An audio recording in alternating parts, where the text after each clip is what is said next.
The Chronicles of Harvey and Smudge. The Power Game. Harvey and Smudge have just got into Mr. Next Door's car for a trip to the shops in Easytown. Have you got your seatbelt on, Harv? Who do you think I am, Smudge? Russian sun hat? I always ensure that whilst in the car I am suitably retained. I think Mr. Sunak needs a bit of retraining, don't you, Harv? He does seem to make some silly gaffes. You know, Smudge, my dad said that when someone is so out of touch with everyday life, they make all sorts of blunders because they just don't understand normal reality.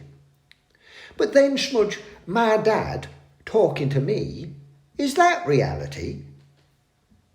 Oh, goodness, Harv, yet another subject that will take us down a rabbit hole. Oh, that's one of my favourite sports, Smudge. You know, my nanny used to have a dog called Sport that they used to help catch rabbits for them to eat. I couldn't believe it when she said that if they didn't catch a rabbit, they would have nothing for tea. It's amazing, Harv, that even during your nan's lifetime, the way people lived was very basic. Yes, Smudge, and she even said that there were 7 children in the bed when she slept. Do you think that's where the rhyme comes from? There were 7 in the bed and the little one said, roll over, roll over. That wouldn't do for you lying on your dad's bed, would it, Harv? You know, Smudge, it takes him ages to settle sometimes. He is always saying, Harv, move those long legs of yours, or why do you have to lie in the middle of the bed? Now, doesn't he realise it's very important to get a good night's sleep, Smudge? Only you, Harv. Anyway, Smudge, have you made sure you have paid your taxes? What are you on about now, Harv? Oh, it's big news at the moment, Smudge.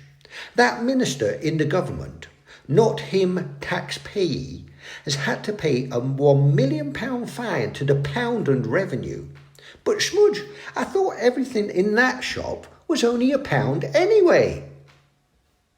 It's Nadim Zahawi, Harv, the current Tory party chair, a minister without portfolio, and he's had to pay a fine of £1 million to the Inland Revenue. So, to pay his fine, Smudge, is he having to sell all his furniture and artworks? I don't think so, Harv. He's worth over £100 million. Oh, I just don't get it, Smudge.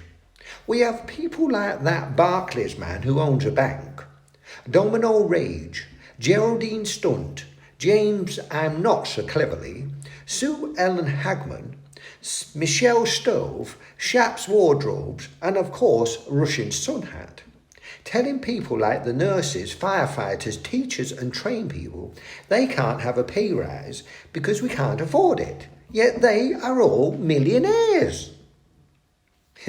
Oh yes, Harv, the way I see it, it's all a power game. A power game? Can I get that on my 9-10 toe? Oh, and I love playing with my Wii, Smudge.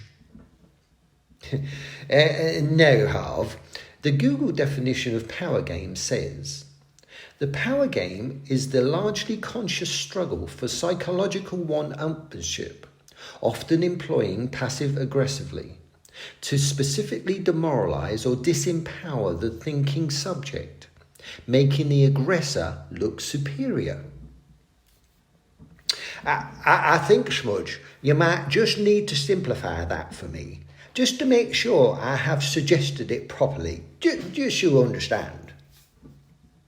When people want to show, Harv, that they are superior to others, they use various tactics, like pointing the finger at someone, or saying that this group of people will hurt or harm that group of people, in order to confuse everyone and get them fighting each other, rather than seeing that those who think they are superior are creating the situation to achieve their own aims.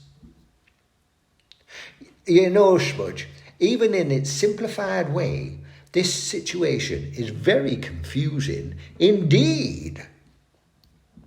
You're right, Harv. People really need to be careful to see what was really going on. Oh, come on, Smudge, buckle up. You're not Mr. Russian Sun Hat, you know. And let's get to Easy Town. My dad might take us to that new pet shop, as long as it's not too taxing for him.